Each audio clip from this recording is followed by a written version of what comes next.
Hey, Dr. Mike here. Do you need a pick-me-up? Well, stay tuned to learn about natural ways to boost endorphins, your feel-good chemicals.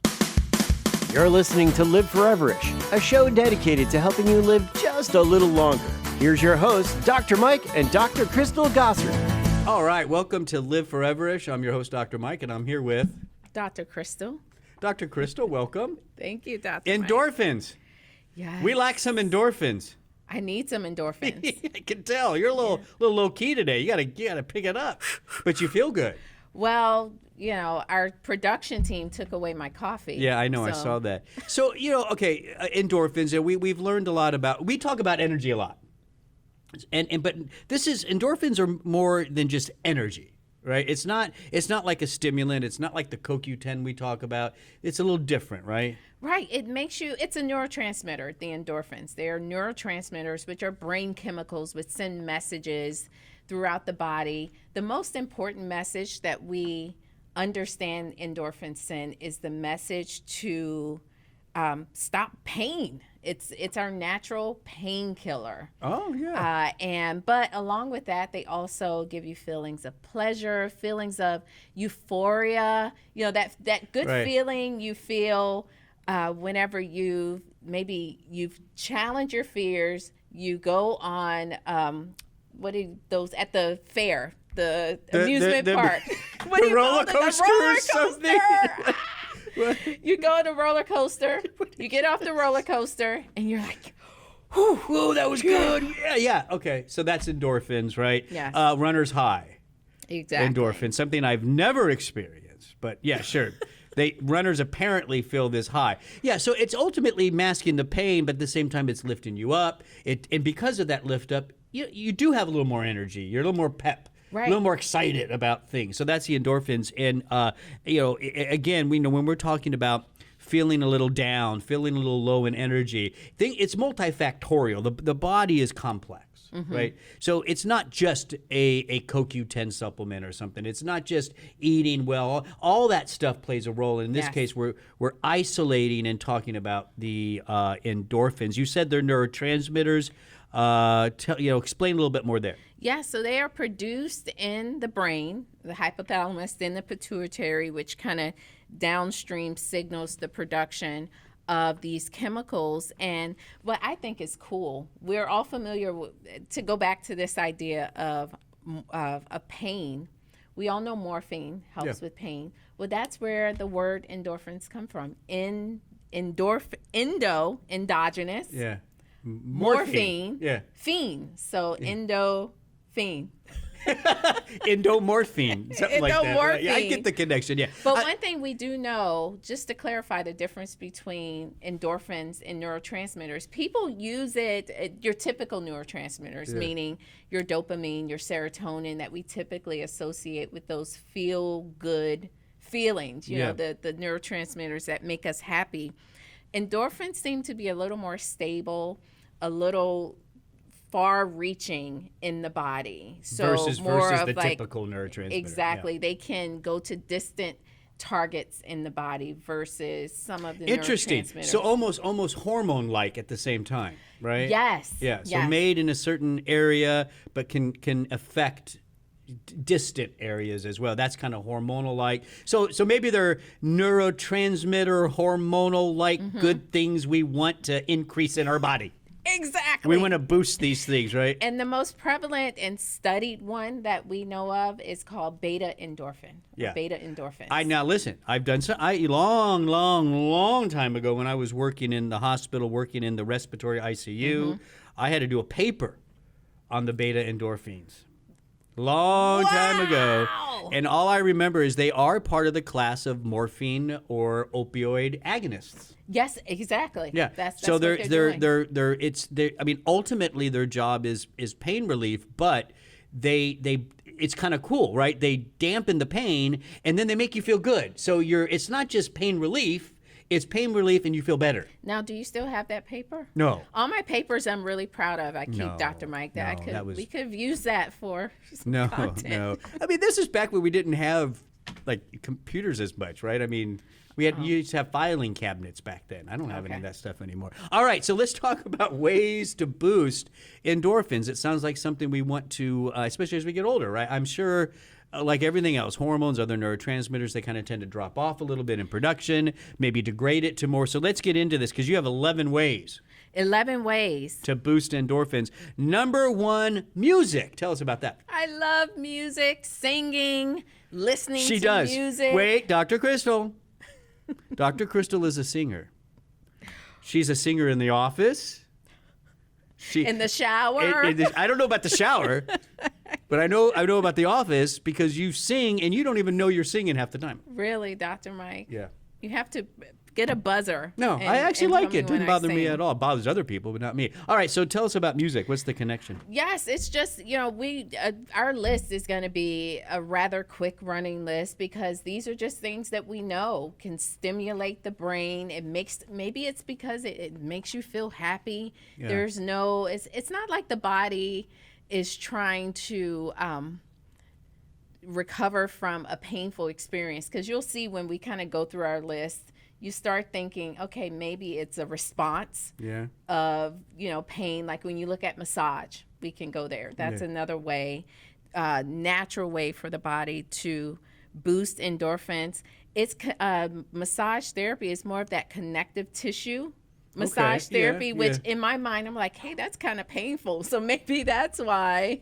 And then it releases the endorphins because it's painful. So that deep tissue massage is an endorphin releaser because the stimulus is painful. But music is not like that. Yeah. So it's just something that, it calms, what is it? The old saying, music calms the wild beast or calms, what is that? Tames the wild beast. It's not wild beast. The wild it's animal. Something like that. Tames, okay, whatever anyway. it is. Yeah, but it does. It works. There's no doubt music speaks to most people, and it does something. So endorphins and music go hand in hand. Number 2, meditation. Yes. So it can, again, some of these, there's no explanation needed. Just makes sense. These are things that can just help. Yeah. We know there are studies that have shown in the recent past for people with pain syndromes. All right, fibromyalgia as an example. Yeah. Often, I have seen music therapy be beneficial, but meditation, and since we've mentioned it, we'll say it's number 3 here, massage therapy. Yeah. All 3 of those helpful, ultimately through endorphins. Exactly. Now, another one that's similar to massage therapy, and again, this is me thinking about, probably overthinking the release, but acupuncture can help to release endorphins. So a lot of these kind of what I think the more appropriate way of categorizing what we've just mentioned, right? So we've said music, meditation, massage, and acupuncture. Acupuncture, we could call those more of the traditional, historic ways of dealing with pain syndromes, and endorphin release. Yes. And of course now in the Western Hemisphere, right, we've, I guess in conventional medicine now is what we would say, we've kind of moved away from a lot of these more traditional historic ways of managing pain. But we're moving back, I've noticed. We are moving back more and more. You're seeing people that be like, yeah, my acupuncturist. Yeah. Whoa, I can remember 10 years ago. That was voodoo. You're using it as a voodoo doll. And you would have conventional medicine say, oh, there's nothing to it. And now you're seeing more research showing acupuncture really helps. A lot of, not only are the pain specialists kind of helping to drive that, rehabilitation specialists are driving that, cancer specialists are driving this. I know I can't remember the name off, Cook County in Dallas, Texas, Cook County, which is now Fort Worth. So you got Dallas County, Cook County. The Children's Medical Center for all of Cook County has been doing music therapy for their cancer kids for years. Really? And it calms them before procedures, calms them after procedures. So I think that's fantastic. Yes, and the other thing that I think is prompting the use of some of these the alternative pain therapies is addiction. The opioid crisis. Yeah, helping people overcome that, right? Exactly. So you're seeing more research. What can people do versus being on pain meds? you know, trying to slow down the prescribing of pain medication. Well, you think about it. So the beta agonist ones, I'm sorry, the beta endorphin ones that are opioid agonists. It's, you know, when you first hear that, you're like, well, if somebody is addicted to an opioid, why would you want to give them an agonist? Well, the endorphins aren't, I mean, they're related. They can bind to the same receptors, but they're not activating those receptors in the same way as, you know, the morphines and stuff like that. And so you throw in an agonist there, and it kind of keeps the more powerful opioids away a little bit. Right. So they can get off the opioid, but they're getting some stimulation so they don't feel so bad. Exactly. So agonist therapy is a true therapy for opioid addiction. I know you had a list here. I don't know if you listed these as your top 11. I'm mixing it up a little bit. Yeah, mix it up, Dr. Because I'm Mike. looking at this. Laughter. What is that? That was horrible. Rob said, edit that out, please. But you know what's so funny? And laughter is addictive too. If I start laughing right now, Dr. Mike, you would start laughing for no reason. Yeah, we kind of do that in our offices. And then once you start, you can't that's stop. Great. Yeah, so laughter again is stimulating the endorphins. In this case, the stimulus is not something painful. So this is kind of what I'm seeing here. The pattern is releasing endorphins can be related to things that are painful, but then the endorphins come around and you feel better. That's the deep tissue massages. Or it could be something that's not painful. It could be something actually quite enjoyable, Yes. like laughter, meditation. Music therapy. Yes. Now, Dr. Mike, this is a quiz for you. What do you think is, out of our list, we haven't even listed everything, but what do you think is the best way to release endorphins? Is it not? You said it's not It's on the here, list? It but is we on the haven't list. talked about it. Well, okay. I see one here, and I think I'd have to, I don't know, but exercise, Yes. right? That Yeah. would, So although, and you mentioned it, the runner's well, high yeah. that you say you never experienced. well, that's because I don't run marathons. I don't run. Right, but you don't have to, believe it or not, Dr. Mike, you do not have to run a marathon. It does not have to be this long journey that you're on. I actually get. I mean, I do the elliptical trainer on occasion. I walk more now because of Charlie, my dog, but I did the elliptical for many years. You know that, and a good 20, 25 minutes on that. Yeah, you there's kind of like this point where you can keep going. You know, it's like you struggle. You're at like 20 minutes. It's so hard. I just want to stop, and then all of a sudden, it's like it becomes like the pedals become easier. You for don't some want to reason. stop. Yeah. Well, no, I want to stop. No, I get to the point where I don't want to stop. I want to stop, but I'm feeling okay. Oh, goodness. Hannah's like, yeah, I want to stop. Okay, so exercise, obviously. Here you have one study from 2017 found that 60 minutes of moderate to intense aerobic exercise produce feelings of euphoria connected to the endorphin signaling. So this study, this isn't just a theory. Yes. Right, this was connecting that exercise to true endorphin release, metabolism, etc. Yes, and I can tell you a quick account of that. My brother mentioned it. I had a cousin that passed away last month, and my brother was away, so he couldn't go to the funeral. And he was feeling so down, and he told me, he said, I just went to the gym and I exercised. He said it made me feel so much better. Yeah. So, it's just... I relate to that too. Yeah, it's something that you should consider whenever you are kind of feeling, when, you mentioned you need a pick-me-up. Yeah. You're feeling Exercise, stressed. it's a good way to do it. You're going through a hard time. Yeah, Keep the physical activity going. I agree. Stress at work, go. Even just a lot of people at lunch, they walk around the building. I think that's good. Yes. It kind of releases some of that stress, endorphins. And that's what I like about this. I mean, I think any walking, play golf, tennis, whatever you want to do, endorphins are involved.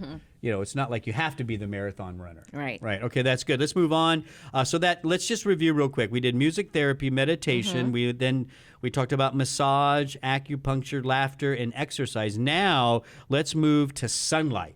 Tell us about that. Yes, and we can pair sunlight and vitamin D because they kind of go hand in hand. But that just getting light, I talk about in the morning, get up, open the door, go outside, get some sunlight. That helps to stop the melatonin production, helps to kind of increase that cortisol, And now we know it helps to produce endorphins. Yeah, so you just shared with me the interesting study, right, showing the connection maybe between vitamin D, sunlight, and endorphins. That when there's low levels, right, of vitamin D, the body kind of turns on this endorphin signaling, kind of it enhances kind of pleasure seeking, right? Now that when we hear that, we automatically think drugs, alcohol, right? True. No, and that may be True. the part of it for some, but it's pleasure seeking could also be just getting outside, Right. taking a walk. For me, let's take Charlie for a walk. You can take Winston for a walk, even though he doesn't walk Winston. much anyway. Right? You said he doesn't Well, like it. no, he likes to sunbathe when I take him out. These are our won't dogs. These are walk. our kids, by the way. These are our dogs. And my dog won't walk when I take him out. He Yeah, actually just just lays there. kind of lays out. Yeah, probably learned Get that from some his sun. mom. Yeah, he's trying to release his endorphins. She didn't get it. But yeah. So pleasure seeking, we have to stop automatically jumping to the bad stuff. There's good stuff in that, and so low levels of vitamin D trigger that type of endorphin pleasure seeking. Ultimately, from an evolutionary standpoint, is saying get outside, get some sunlight, do something active, right? And then as you build up levels, it kind of brings down that system. So that's an Yes. interesting little connection. Yes, a balancing connection there with vitamin D. Acts of kindness. I know. We could just stop with that, Dr. Mike. Charity. I think It's classic, classic. right? Give something. Do That something for someone feeling else. You have when, like, I used to go on mission trips and work with Habitat for Humanity. That's Awesome. what I did for spring break. It's good. Oh, I mean, I slept better. I was happy Yeah. all day. I mean, it's when you do something nice for someone else, it comes back. Yeah. A part of most psychotherapy, as an example, no matter why somebody is going through that, is being charitable. That most psychotherapists will say, okay, now I want you to go do something. I want you to volunteer here. I want you got to get out of yourself once in a while. Not that that's the answer to, I'm not saying that, but it can be a part of therapy. It can be a part of getting better, of feeling better, etc. So that's acts of kindness. And last one, gotta love it.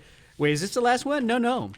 Well, we have more, but maybe wait, we could do part one, part No, two. no, I like this. Hugs.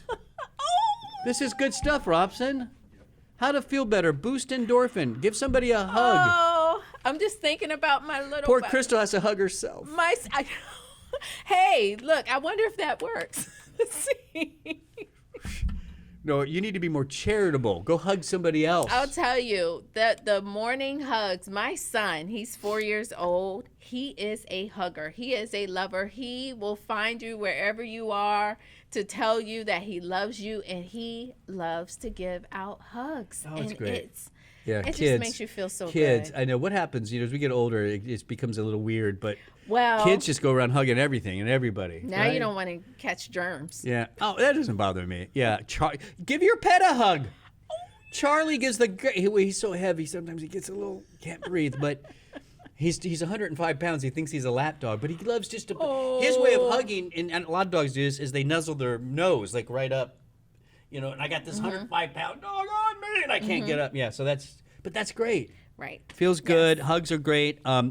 Connected to serotonin, I've seen too as well. Yes, and this is a side note, but if you don't have anyone to hug, get a weighted blanket.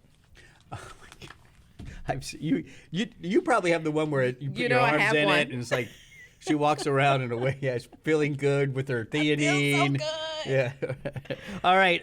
Inhalation aroma therapy. Now there's aromatherapy, right, which is just smells, right? Why did you write inhalation? Is that different from just like burning a nice No, essential oil? it's the same thing. Oh, okay. It's kind of the essential oil. I thought you were like smoking it like in a pipe or something. Diffusers. No, that's not what we're talking about. Diffusers. Just making sure. I have to say this. Make sure you get a good quality oil. Don't buy the cheap stuff because there's the stuff cheap in it. stuff. Exactly. Yeah, you want to make sure you're doing a real. You're probably going to have to go to a specialty store. I mean, don't go to your local 7-Eleven.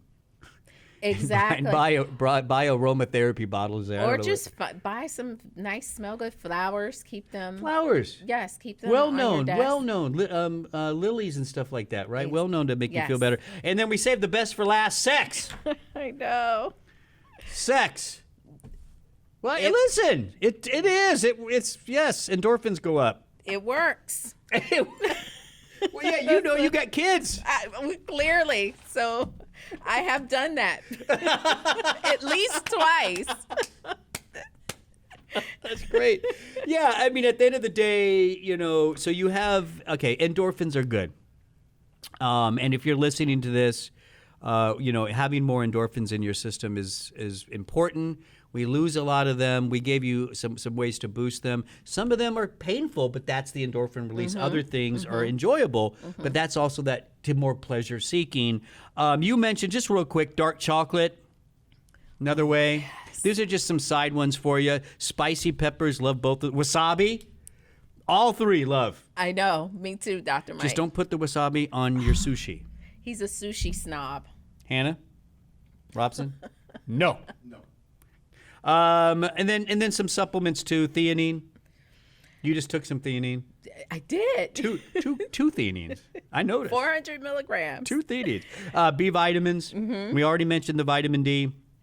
Ginkgo, of course. Yep. And vitamin C can also be helpful in boosting the important feel-good chemicals, endorphins. Dr. Crystal, thank you. Thank you, Dr. Mike. Don't forget, if you go to liveforeverish.com, you can download a bunch more of our podcasts. And please, when you do, listen, like, share, comment, and subscribe so you never miss a show. That's liveforeverish.com.